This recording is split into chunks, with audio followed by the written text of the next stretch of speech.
Bienvenue dans l'événement du dimanche LCI, ravi de vous retrouver. Bonjour Éric Coquerel, merci d'avoir accepté notre invitation. On le disait, député de la France Insoumise de Seine-Saint-Denis, président de la commission des finances de l'Assemblée nationale. Il est aussi ô combien important de vous entendre dans ce moment politique important. On parlera aussi avec vous des droits de douane. Le ministre de l'économie espère un accord ce week-end avec Washington. On verra les conséquences. La situation politique plus instable que jamais. Une heure d'interview avec à mes côtés pour vous interroger évidemment. Arlette Chabot, bonjour à vous. Bonjour Éric Coquerel.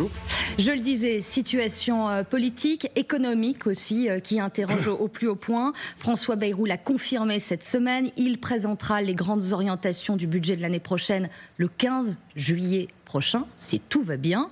On va parler des pistes, on va parler de ce qui pourrait être mis sur la table par le Premier ministre. Mais d'abord, cette alerte d'un certain Pierre Moscovici, premier président de la Cour des comptes. Le retour des comptes à l'équilibre est un impératif urgent. Voilà ce que dit Pierre Moscovici. Le gouvernement n'a pas étayé sa promesse de réduire fortement le déficit. Tout grain de sable pourrait faire dérailler la machine. C'est en substance le message. Nous sommes désormais sur la première marche d'un podium que je ne souhaite pas pour la France. Notre déficit est le plus élevé de la zone euro. Ça, c'est le constat, Éric Coquerel. C'est une alerte maximale ? Oui, mais je ne suis pas d'accord avec ce constat. Je le dis très clairement. J'ai auditionné Pierre Moscovici cette semaine à l'Assemblée et je lui ai un peu reproché, de dépasser le rôle du président de la Cour des comptes qu'il est, c'est-à-dire en donnant finalement une orientation politique par rapport au budget, puisque le rapport, en tout cas la présentation qu'il fait du rapport, très clairement indique que il faut continuer dans la politique menée, celle de l'offre, de la compétitivité, de l'austérité, et qu'il faut surtout baisser les dépenses publiques.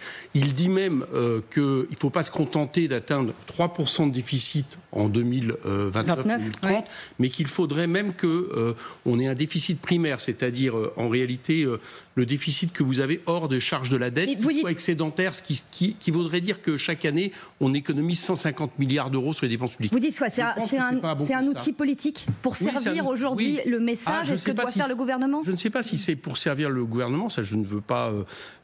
mais en tout cas...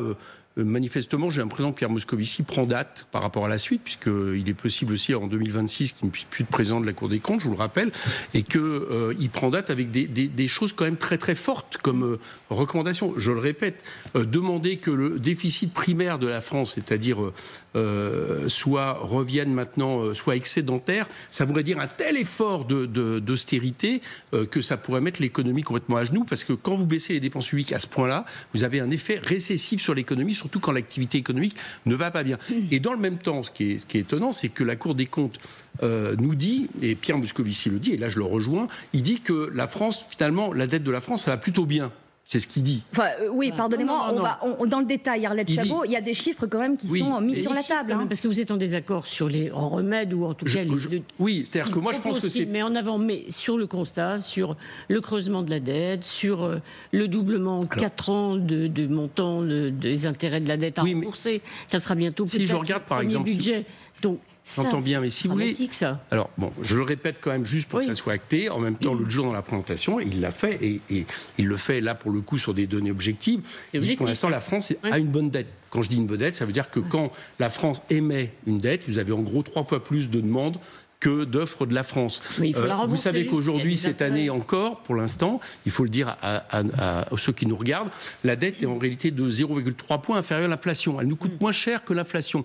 Donc je ne dis pas qu'il faut cultiver la dette pour la dette, mais on n'est pas, comme Madame de Montchalin l'explique, alors là, au moins la Cour des comptes ne reprend pas ça, mais on n'est pas à la veille de le FMI impose sa marque sur la France. Ce n'est pas vrai. Vous dites qu'ils sont quoi, trop alarmistes aujourd'hui? On a des ministres qui... C'est trop alarmiste, et pourquoi? Au service d'une politique qui est toujours la même, c'est de baisser les dépenses publiques, voire de privatiser, et voire d'avoir quelque part une bonne excuse pour finalement continuer à faire une politique qui échoue. C'est ça le principal problème. Mais là, on a aussi des perspectives de croissance, Arlette Chabot aussi, on l'étudiait, ces chiffres, ils sont très faibles. Bien sûr. Et peut-être encore plus faibles. Alors voilà, donc vous avez des perspectives de croissance faibles, et qu'est-ce que vous faites?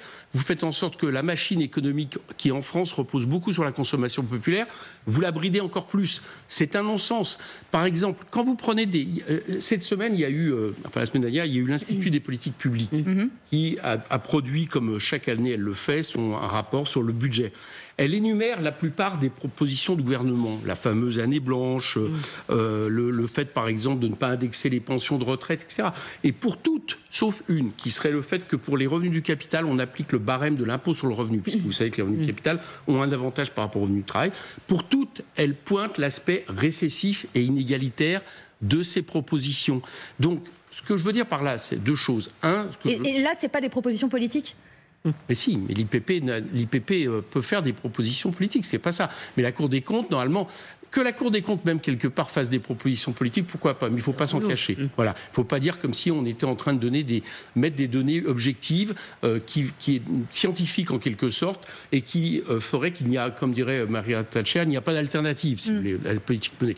Donc je ne suis pas d'accord avec ça. Si par exemple, prenons un chiffre, Pierre Moscovici, la Cour des comptes donne le niveau de déficit de la France publique en Europe. Et dit on est champion d'Europe des déficits. Mais je pense 5,8% du PIB. Autre chiffre, bien sûr. 170 milliards d'euros de dettes supplémentaires à financer. Voilà. En 2024. Mais moi, je pense que dans ces cas-là, il ne faut pas s'en tenir à ce seul chiffre pour connaître la santé économique d'un pays. Par exemple, je vous en propose un autre, la croissance. L'an dernier, les Allemands, ça fait 2 ans que les Allemands sont en récession. Et on verra d'ailleurs sur les raisons pour lesquelles, du coup, ils modifient leur politique par rapport aux questions de dette. Bon. La France ne l'est pas. Pourquoi la France ne l'est pas ? Parce qu'elle a une consommation populaire et que ces consommations populaires s'appuient aussi beaucoup sur le fait qu'il y a des dépenses publiques. Vous avez un matelas social en France, une protection sociale qui fait que vaille, même dans un moment de reflux d'activité, ça sous-tend comme une activité. Donc, par exemple, la croissance est supérieure. Autre chiffre qu'on ne donne jamais en réalité, c'est que nous, en France, nous avons fait le choix que beaucoup de prestations sociales, de santé, de retraite, etc., passent par des dépenses publiques. D'autres ne le font pas. C'est des dépenses privées, des assurances privées.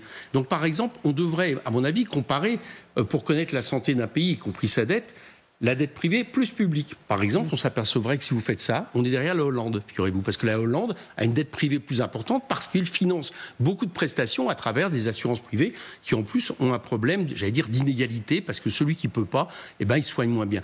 Bon, donc c'est pour ça que je dis... Je pense que prendre le seul critère du déficit public n'est pas un critère qui nous donne la bonne santé économique. Maintenant, une fois dit ça, moi je crois que la situation dans laquelle nous sommes, et c'est ce que je reproche le plus à ce gouvernement, c'est que nous avons changé d'air. Nous avons changé d'époque avec Donald Trump. Nous étions sur une époque où le capitalisme s'appuyait en gros sur le libre-échange. D'accord ? Avec Donald Trump, on le voit, c'est une guerre commerciale. Et on y viendra d'ailleurs, sur la réponse. Voilà. Et donc, quand vous avez une guerre commerciale comme ça induit, à mon avis, des choses qui doivent vous inciter à changer de politique. Par exemple, à faire en sorte que vous ayez une souveraineté industrielle plus forte. Et ça, on va venir sur les pistes. Oui. Juste, c'est au cœur du problème. Sur comment qualifier le moment que nous sommes en train de vivre. Comment vous qualifieriez ? J'entends vos réserves sur l'analyse que fait la Cour des comptes. J'entends que vous dites qu'il y a des orientations politiques qui sont données. Mais la vérité, elle est où ? Pardonnez-moi, la vérité, elle est dans le fait qu'on a une politique qui, depuis 2017... Alors, ça avait commencé avant, pour être honnête. Enfin, depuis 2017, ça s'est accru. C'est quoi cette politique ? Quand je vous dis ça, je ne fais que présenter ce que Bruno Le Maire nous a répété pendant des années. C'est une politique qui vise à faire en sorte qu'on attire les capitaux en France pour produire de l'activité, de l'investissement, de l'emploi. Et tenter de les retenir. Voilà. Donc, on va faire des cadeaux fiscaux au capital comme on ne les a jamais fait. On va, par exemple, faire un bouclier, en gros, fiscal pour le capital. C'est la flat tax. On va supprimer l'ISF, etc., etc.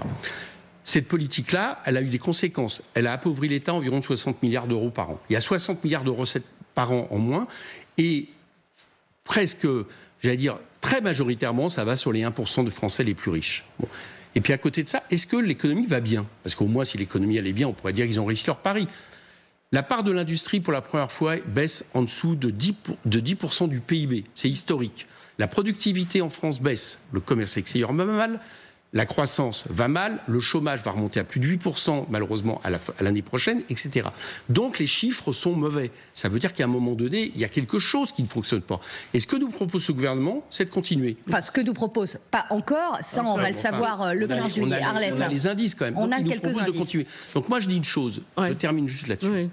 Quand on a je vais utiliser une expression qui est celle de François Bayrou. François Bayrou, très justement, nous dit on a un tsunami. Bon. C'est-à-dire, en gros, la guerre commerciale déclenchée par... Bon. Quand on a un tsunami, on ne continue pas à prendre la même barque avec les mêmes rames pour essayer de le passer. On change de braquet. Et ce que le gouvernement ne fait pas, en gros, les Allemands vont, cette année, mettre 82 milliards d'investissements dans l'industrie en plus. Déficit comme nous, voilà, c'est ça l'énorme différence. Mais qu'importe. Eux, ils peuvent. Je vais mettre ça de côté. Oh bah, c'est difficile de le mettre de côté dans la situation. Vous me permettez de le mettre 2 petites secondes de côté. Donc, ils mettent 82 milliards d'investissements en plus. Bien. Ça va monter à 129 milliards en 2030, plus 500 milliards de fonds d'investissement. Ils relancent leur machine industrielle, notamment parce qu'ils constatent que l'automobile périclite, donc ils vont faire beaucoup sur la défense, qui d'ailleurs, à mon avis, est une autre inquiétude quand le chancelier allemand dit qu'il veut l'armée la plus puissante d'Europe. Moi, je pense qu'il y a des choses qui devraient nous interroger et qui ne sont pas forcément positives pour la suite. Mais je mets ça de côté. En gros, ils vont investir. Ouais. Ils mettent de côté la règle d'or du déficit, qui était une règle constitutionnelle. Et nous, pendant ce temps-là, en termes d'investissement, zéro. C'est-à-dire que nous, on va laisser péricliter notre appareil de production. Oui, d'accord, mais si nous faisons ça, vous voyez bien que nous ne pourrons pas ensuite redémarrer. Nous ne pourrons pas avoir une politique au service de la bifurcation écologique. Nous ne pourrons pas avoir une politique de l'emploi, etc., etc. Donc, il y aura moins de recettes, moins de cotisations. Et autrement dit, il se passera ce qui se passe depuis quelques années, mais encore pire, parce que nous serons face à une concurrence internationale où nous n'aurons pas les moyens, j'allais dire, de faire face. On va avoir une situation où économiquement, ça va aller mal, mais le déficit lui-même ne baissera pas, contrairement à ce qu'ils nous disent. Donc, simplement, c'est une politique qui échoue. Votre solution, il n'y en a qu'une, c'est-à-dire augmenter les recettes, c'est-à-dire augmenter les impôts. Alors, moi, la solution, elle est double. Un, effectivement, arrêter d'appauvrir l'État, parce que, à la fois, pourquoi pas, pour réduire un peu les déficits, même si, vous avez compris, je pense que je ne dis pas que la dette est bonne pour en dette, mais ce n'est pas l'urgence absolue, à mon avis, mais admettons même qu'on veuille un peu les réduire, mais surtout se donner des marges d'investissement. Pourquoi se donner des marges d'investissement ? C'est que si on investit, si l'État investit par exemple massivement dans ce qu'elle devrait faire, non pas l'économie de guerre, mais la bifurcation écologique, vous faites fonctionner l'économie, vous relancez l'appareil productif, vous créez des emplois. En augmentant les impôts, encore une fois. Mais aussi, non, ça fait partie de ces leviers. Pas les impôts.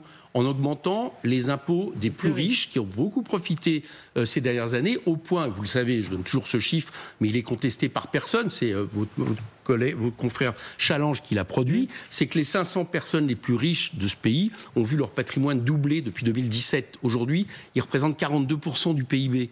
À votre avis, ils les ont doublés sur quoi ?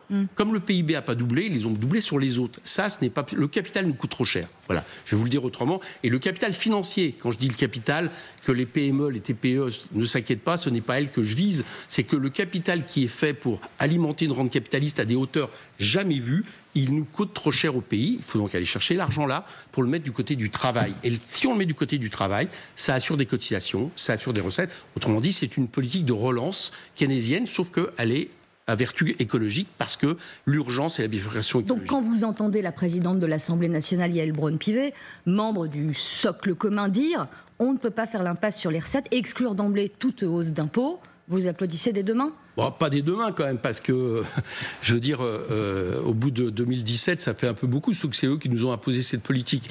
Mais je constate par contre que peut-être que certaines personnes, y compris dans le camp gouvernemental, se disent que, on regarde le bilan et que le bilan n'est pas bon et qu'il faut peut-être changer. Donc, bien sûr qu'il faut... Alors, il y a au moins deux types d'impôts. Nous, on a regardé globalement. Oui. On peut aller chercher, on peut facilement aller chercher 60 milliards d'euros sans toucher à 95% des Français. 60 milliards d'euros. Bien sûr. Sur l'objectif de François Bayrou. Plus même que l'objectif de François Bayrou. 60 milliards d'euros. Oui, parce que vous avez remarqué, moi je ne suis pas seulement pour réduire le déficit, je suis pour que l'État ait la capacité d'investir. Alors je vous le dis rapidement, par exemple, vous mettez la taxe Zuckman sur les patrimoines à 2%. D'accord ? On pense qui est maintenant non plus soutenu seulement par Gabriel Zuctam, mais Olivier Blanchard, qui est l'ancien économiste du FMI, et par Jean Pisani-Ferry, qui était un économiste qui au départ était avec M. Macron. Qui a été rejeté au Parlement, qui a été mis... Oui, d'accord, mais elle a été adoptée et ensuite au Sénat pour l'instant rejetée, mais cette taxe, par exemple, elle rapporte 15 à 20 milliards. Une autre taxe Zuckman dont on parle moins, qui est excellente, surtout au moment où les États-Unis ont abandonné le pilier 2. Le pilier 2, pour que les gens qui nous écoutent, c'était que depuis des années on disait qu'il fallait quand même aller taxer un peu plus les multinationales qui délocalisent leurs profits. C'est-à-dire que, par exemple, vous faites 40% de votre chiffre d'affaires en France, et puis à la fin, vous dites qu'en réalité, ça ne vous fait aucun bénéfice, et vos bénéfices, vous les déclarez en Irlande. Ouais. quand on disait ça, qu'on disait qu'il fallait taxer, Bruno Le Maire nous disait, vous inquiétez pas, il y a le pilier 2. Le pilier 2, c'est 15% minimum d'impôt. Les Américains viennent le dénoncer. Donc, outre le pilier 2, donc par exemple, la taxe Zuckman sur les multinationales, c'est celle qui consiste à rectifier vos profits en fonction du chiffre d'affaires. Là, ça peut rapporter jusqu'à 30-35 milliards. Vous ajoutez une ISF climatique, vous ajoutez un certain nombre de taxations. Mais ça, on vous entend juste avec Arlette Chabot. Il y a cette semaine, notamment sur la contribution exceptionnelle qui a été mise en place lors du précédent budget. Il y a des chiffres qui disent que ça rapporte pas autant que prévu. C'est-à-dire, par exemple, le gouvernement tablait sur 2 milliards et après on dit 1,2 seulement. Donc qu'est-ce que se dire ? À chaque fois on va taxer les riches. On n'est pas déçus. Je vous explique pour ça. C'était une mini taxe parce que la pression était telle qu'il fallait qu'ils la fassent. Et ils ont fait l'erreur la pire, c'est qu'ils l'ont faite sur un an. À votre avis, il se passe quoi quand vous faites une taxe sur un an ? Qu'est-ce que font les entreprises ? Ce sur quoi la taxe se fait, et elles se le versent pas, elles attendent. Donc elles appuient sur le frein et bien sûr. Mais nous on l'avait dit, cette taxe. Il n'y a pas que nous, il y a même Charles de Courson qui n'est pas de mon camp et qui est rapporteur général. On avait tous dit ça va rapporter moins que prévu. Donc vous ne pouvez pas avoir des mesures comme ça ponctuelles. Il faut avoir des mesures structurelles qui visent à aller rechercher une partie seulement. Une partie, qu'ils ne s'inquiètent pas, les ultra riches continueront à être très riches dans ce qu'on propose, mais qui va permettre, j'allais dire, de répartir l'effort et d'aller justement assurer. Parce que quand vous visez plutôt les dépenses publiques, je vais donner un exemple de ce que veut faire le gouvernement. Les collectivités territoriales. Ils visent cette fois-ci à aller réduire, ils ne savent pas encore très bien comment, mais les dotations des collectivités. Et ils le disent, ils assument, du coup il y aura moins d'investissement. Est-ce que vous savez aujourd'hui que l'investissement public en France est celui qui, depuis 2017, a le plus augmenté, alors que l'investissement en part dans l'investissement, contrairement à l'investissement privé. Et qu'est-ce qui sous-tend l'investissement public à 70%? C'est les collectivités, notamment en matière écologique. Alors, si vous réduisez la part, les budgets des collectivités qui ne pourront même plus investir, sans même parler notamment du rôle des départements dans les prestations sociales, où là, il y aurait une grosse difficulté, vous n'allez rien améliorer. Mais donc, tout ça est suicidaire. Je vous entends, était à votre place dimanche dernier, Olivier Faure, et on arrive un peu au même constat sur la contribution des plus riches, sur plus d'impôts. Mais est-ce que, pour votre parti, le mot d'économie est devenu tabou? On se demande où vous faites des économies dans tout ça. Économiser les dépenses fiscales, c'est des économies. Les niches fiscales, le pacte Dutreil, par exemple. On nous a dit, le pacte Dutreil... La succession des entreprises. Voilà, la succession des entreprises, soi-disant, pour les garder dans le giron familial. On s'est aperçu au bout d'un moment qu'en réalité, c'était une machine à optimisation fiscale qui visait plus à ça. Le gouvernement, pendant très longtemps, nous a dit que ça coûte 500 millions. Il vient d'y avoir un rapport de la Cour des comptes qui explique que c'est 5 milliards. Donc là, il y a certainement de l'argent à aller chercher. Crédit impôt recherche, 7 milliards. Crédit impôt recherche... Ça vous dit Non, je dis pas forcément. Je dis pas forcément on enlève tout, mais par contre on le réforme profondément. Pourquoi ? Parce que aujourd'hui, par exemple, il profite à des entreprises comme Sanofi qui en même temps annoncent la fin de centres de laboratoire et qui a supprimé des chercheurs en France, ou exactement l'inverse. Donc vous voyez bien que là-dedans, par exemple, dans les dépenses fiscales, les niches fiscales, c'est 90 milliards par an. Donc il y a un gros nettoyage à faire, et notamment sur les plus grosses niches. C'est aussi vrai de l'aide. Est-ce qu'il est vraiment nécessaire de faire des crédits d'impôt, d'aide de services à la personne qui peuvent payer à certains moments le personnel de maison de très riches, des ultra riches comme Bernard Arnault, etc. Est-ce que vraiment vous croyez qu'ils ont besoin d'un crédit d'impôt pour payer ces personnes? Non. Donc là-dessus, vous me dites quelles dépenses? Voilà, je vous dis moins de dépenses fiscales. Quelles économies? Voilà. Par contre, je vais peut-être vous choquer, à mon avis, les dépenses publiques, il va falloir en faire plus en matière d'investissement, parce que le problème majeur que nous avons, et ce sur quoi la France devrait prendre la tête de tous les pays, au lieu de parler d'économie de guerre qui va produire à la fois l'utilisation de ces armes, donc c'est jamais bon, et en plus des effets catastrophiques d'un point de vue écologique, c'est l'urgence climatique. Parce que ça, pour le coup, c'est une dette, celle-là, on ne pourra pas la négocier. Et on en a vu des conséquences un peu cette semaine. Et c'est là-dessus qu'il faudrait mettre le paquet. Juste un petit mot, il y a aussi des économies à faire en regroupant des agences de l'État, des comités, et un rapport du Sénat dont on a beaucoup parlé à la fin de la semaine. Bon, c'est vrai qu'ils disent un peu plus de 740 millions d'économies, mais ça rendrait un État peut-être un peu plus efficace. Oui, mais moi, j'en sais rien. Moi, je me méfie des discours trumpistes, il faut dégraisser l'État, etc. Bon, je dis ça parce que c'est quand même dans l'air du temps. Vous n'êtes pas pour la tronçonneuse? Ah non, non, ça, je la laisse à ceux qui veulent l'utiliser, dont M. Ciotti en France. Mais prenons ces histoires d'opérateurs, c'est quand même des agents, c'est quand même quelque chose d'intéressant. Pourquoi on a créé ces agences, si vous vous souvenez? C'était, vous savez, le moment où il fallait dire, on disait il fallait plus de fonctionnaires. Enfin, en tout cas, il fallait moins de fonctionnaires. Donc, il fallait moins de fonctionnaires. On a créé des agences dans lesquelles on peut embaucher les gens à droit privé. Et maintenant, on nous dit, ces agences-là, il faut les supprimer. Bon. Mais alors, moi, je veux bien... Il faut les supprimer en partie. Un tiers ou regrouper. Excusez-moi, celles qu'on cite, c'est des agences dont tout le monde sait qu'elles ont un rôle. L'ADEME, ça a un rôle. D'accord. Et c'est un rôle comme par hasard aussi sur la bifurcation écologique, ce qui renvoie aussi au discours où l'extrême droite est très forte, en gros très climato-sceptique, pour dire tout ça ne sert à rien, etc. Zéro artificialisation nette sert à rien, l'ADEME sert à rien, l'agence bio sert à rien, l'ONF sert à rien, l'agence de biodiversité sert à rien. Bon, on voit les résultats avec les incendies. Donc moi, je suis très sceptique. Si c'est pour dire que ces agences, pourquoi pas, on les réintègre dans l'État avec les mêmes moyens, moi je suis prêt à étudier. Mais si c'est en réalité pour supprimer des politiques d'État, je ne suis pas d'accord. Éric Coquerel, parce que le temps file et on a beaucoup de sujets à aborder avec vous. Juste sur la suite, vous avez envie, et on a entendu vos lignes rouges, mais co-construire ce budget avec le gouvernement. Vous allez être reçu à Bercy par le ministre de l'économie. C'est quoi la suite du calendrier? On ne nous dit pas que c'est pour le co-construire, on nous dit que c'est pour nous consulter. Parce que co-construire, je n'irais pas co-construire un budget où dès le départ ils le disent, ils partent sur un budget encore de politique d'offre et de compétitivité. Donc c'est deux logiques qui s'affrontent. Vous êtes reçu cette semaine? Oui, moi je serai reçu cette semaine. Le groupe LFI aussi. Moi j'irai en tant que président de la commission des finances parce que j'estime que j'ai un rôle particulier, mais le groupe LFI ira, puisque là cette fois-ci il s'agit de consultation et non pas de construction comme l'année dernière. Voilà, on va y aller, on va dire ce qu'on nous on pense qu'il faudrait faire. On va dire ce qu'on pense qu'il faudrait faire et dont je vous rappelle d'ailleurs, puisqu'on nous parle de compromis, etc., que l'an dernier, en octobre-novembre, à l'Assemblée nationale, les recettes, par exemple, dont je vous ai parlé tout à l'heure, on les a votées. L'Assemblée nationale a été majoritaire pour les voter. Donc on a un gouvernement qui nous dit on veut des compromis, sauf quand en réalité l'Assemblée décide de choses qui ne nous vont pas. Ça ne peut pas avancer. Et ensuite, la présentation du budget, vous avez en tête quoi? D'une audition de certains ministres, d'aller plus loin? Je vous l'annonce, dès le 16 juillet, dans ma commission, on auditionne les ministres pour commencer à travailler là-dessus. Pour étudier et voir ce qui est proposé et mis sur la table. À ce stade, pour l'instant, constatons une chose. Ils annoncent, l'année dernière, il y a eu 33 milliards de baisse de budget en moins. D'accord ? Le bilan, c'est qu'ils en ont rajouté déjà 8 en moins,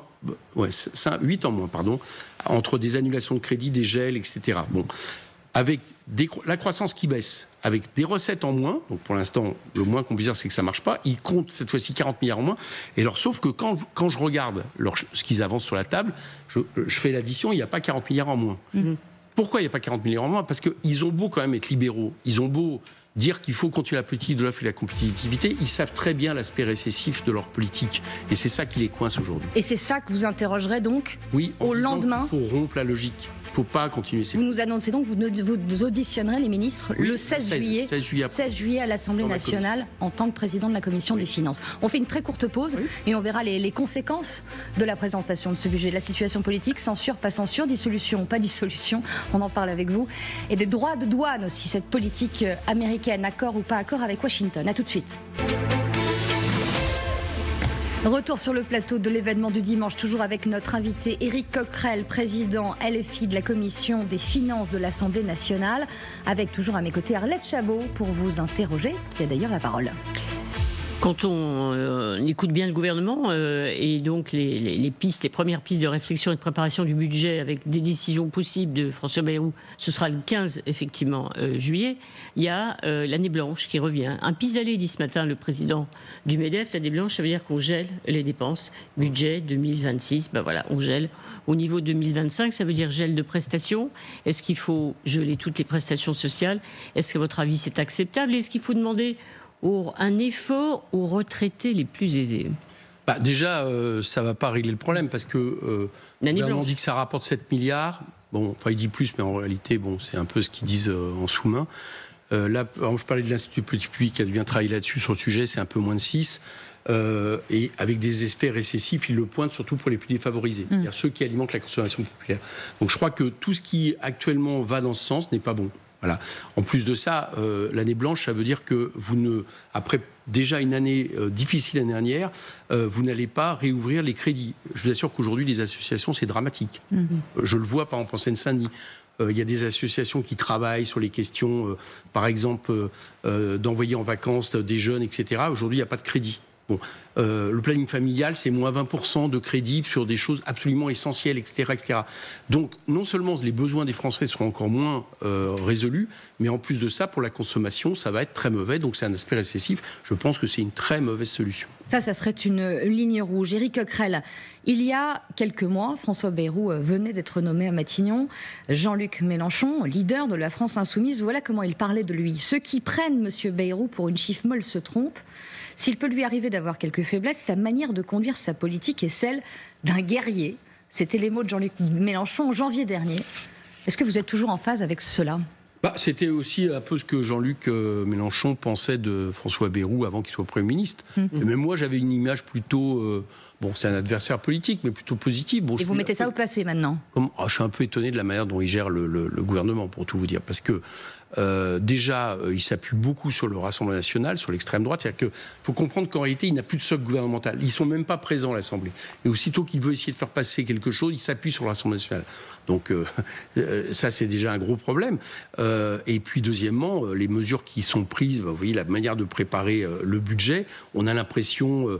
y compris en mettant la carotte de la proportionnelle. Après, il y a un côté un peu politicien, quoi. Il y a un côté, il y a quelque chose qui ne répond pas aux urgences que j'ai essayé de décrire tout à l'heure de l'heure.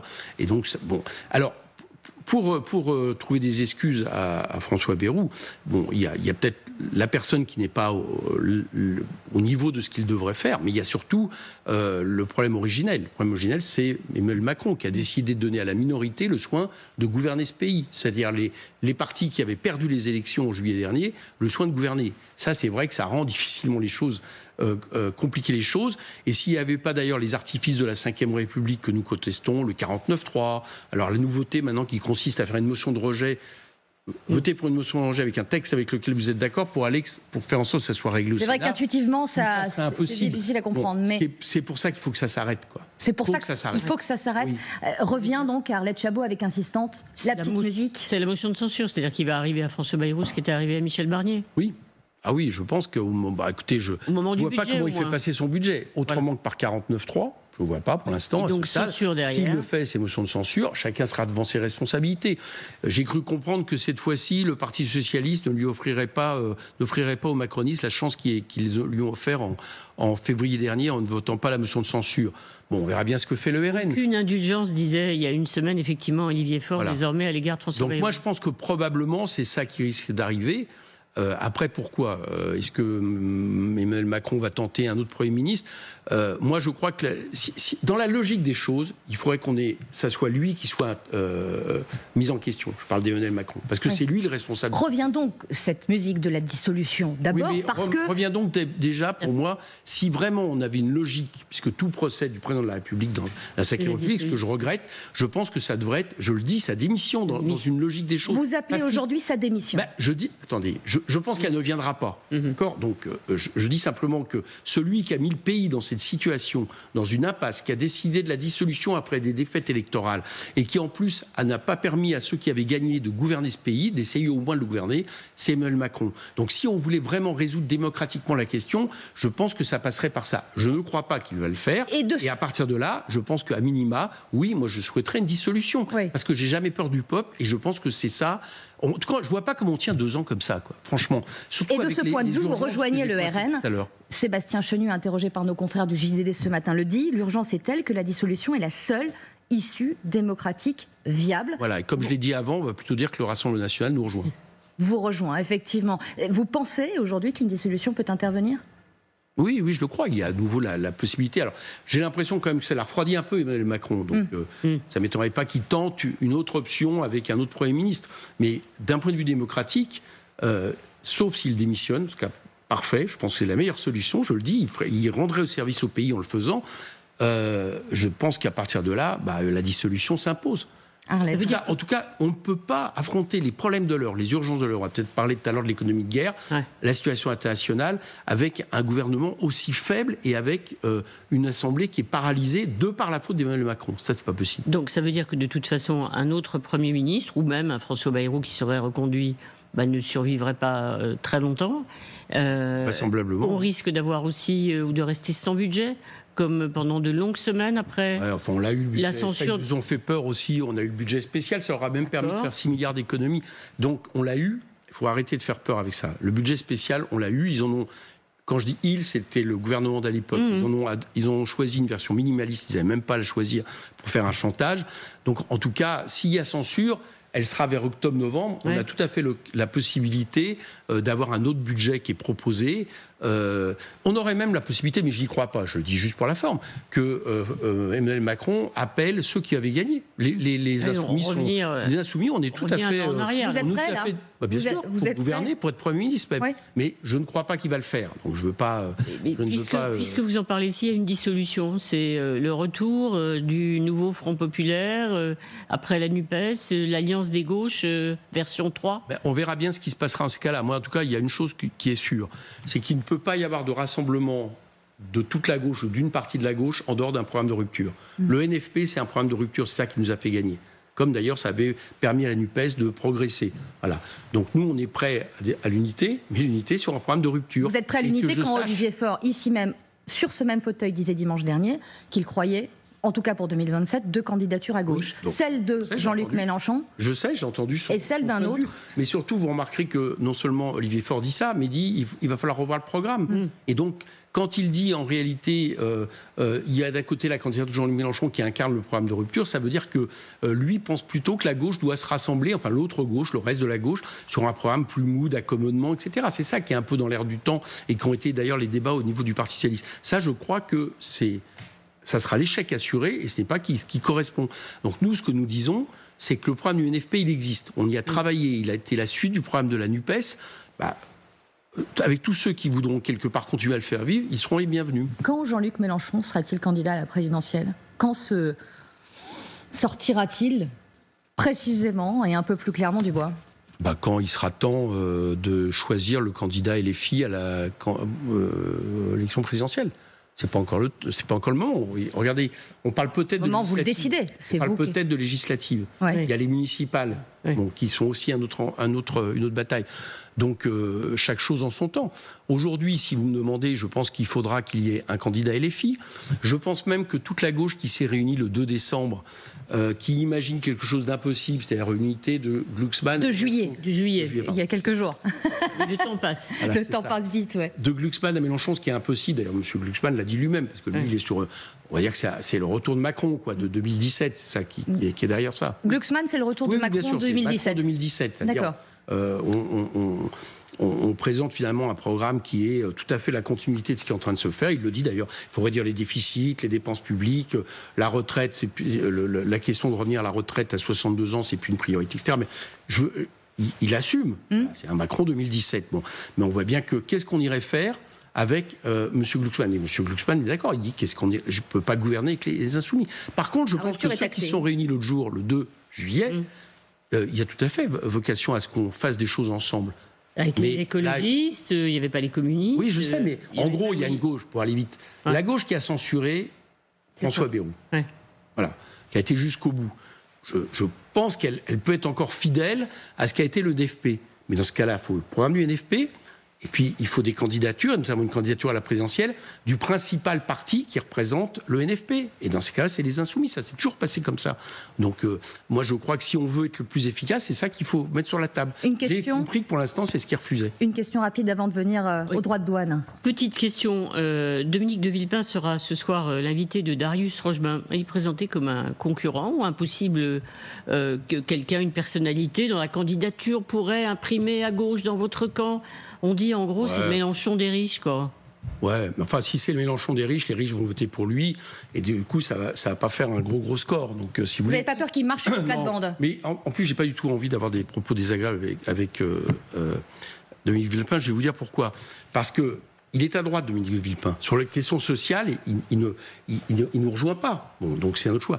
Par contre, oui, ça fait du bien qu'il reste une droite républicaine dans ce pays, qui notamment sur la question internationale reste fidèle à une certaine vision du gaullisme, d'une politique non alignée, d'une politique pour la paix. Donc nous, quelque part, qu'à droite, il y ait des gens qui disent ça et qui ne lorgnent pas vers l'extrême droite, moi je trouve que c'est bien. Donc de ce point de vue-là, c'est sûr qu'on pourrait être concurrent. Mais je préfère que la droite ait cette voie-là, d'accord, plutôt que la voix de M. Retailleau.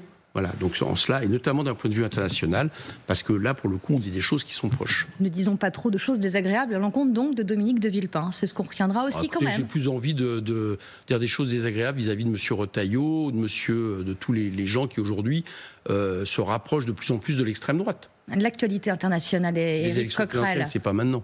C'est pas maintenant, mais c'est quand même, vous nous accorderez le fait que c'est dans beaucoup de têtes et que la liste des candidats potentiels s'allonge d'heure en heure, très clairement aussi, c'est une réalité. Oui, peut-être, mais Dominique de Villepin, en disant ce qu'il dit, quelque part légitime ce que nous disons depuis maintenant des mois.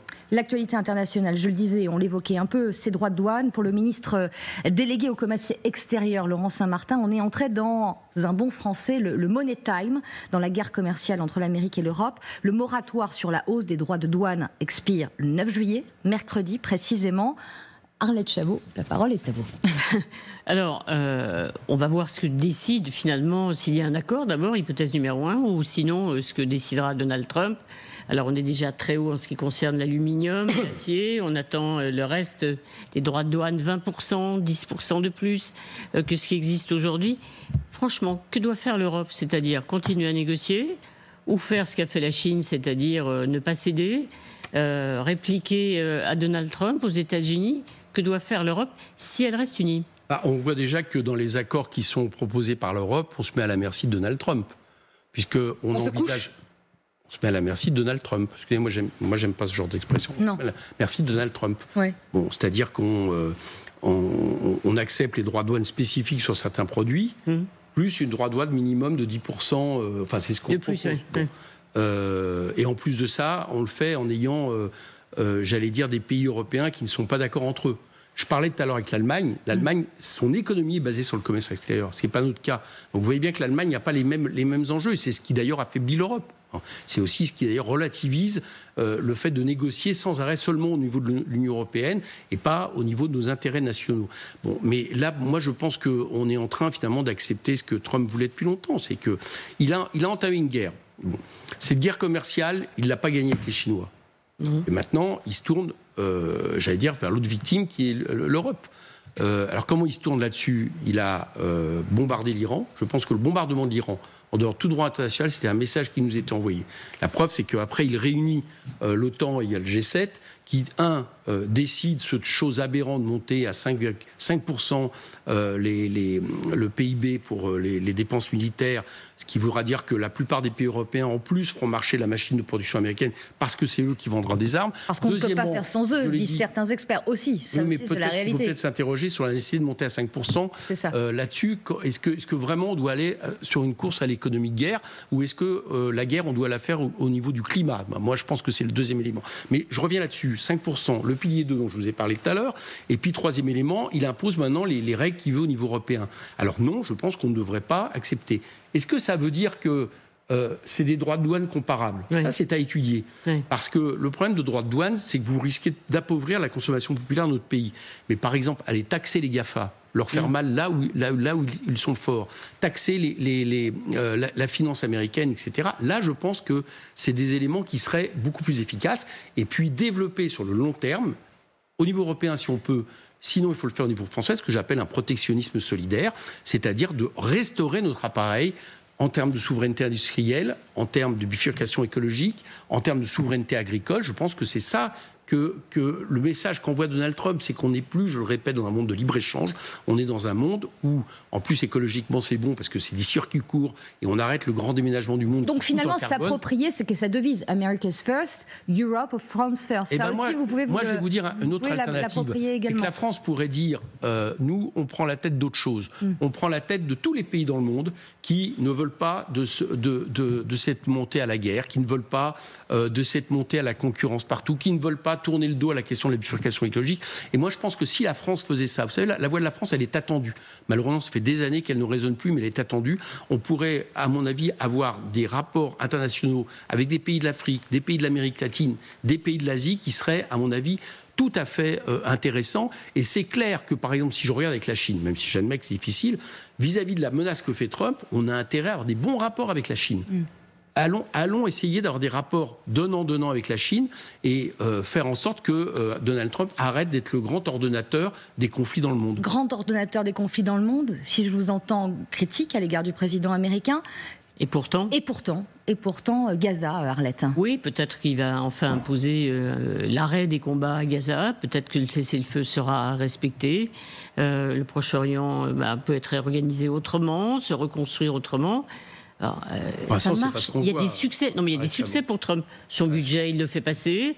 Donc c'est la semaine des succès pour le président américain. Si les succès de Trump, c'est de balayer le droit international en décidant, après Israël, de bombarder un pays sous une menace qui n'existe pas, en tout cas à court terme. Ce qui fait que... Vous savez, Éric Coquerel, que la menace existait quand même. Certains, non. C'est contesté par de très nombreux. Je ne sais pas. Même les services de renseignement américains ont produit une note quelque temps avant qui disent qu'il n'y avait aucune preuve d'un élément qui laissait penser à une accélération du programme nucléaire iranien. Donc on nous a fait le même coup que les Irakiens, je ne sais pas si vous vous rappelez, sauf que là c'était les armes de destruction massive, là c'est ça, pour faire en sorte d'attaquer un pays en fonction des intérêts israéliens et des intérêts américains. Mais quand vous faites ça, vous me dites il gagne. Bon, mais qu'est-ce que fait du coup Poutine derrière ça ?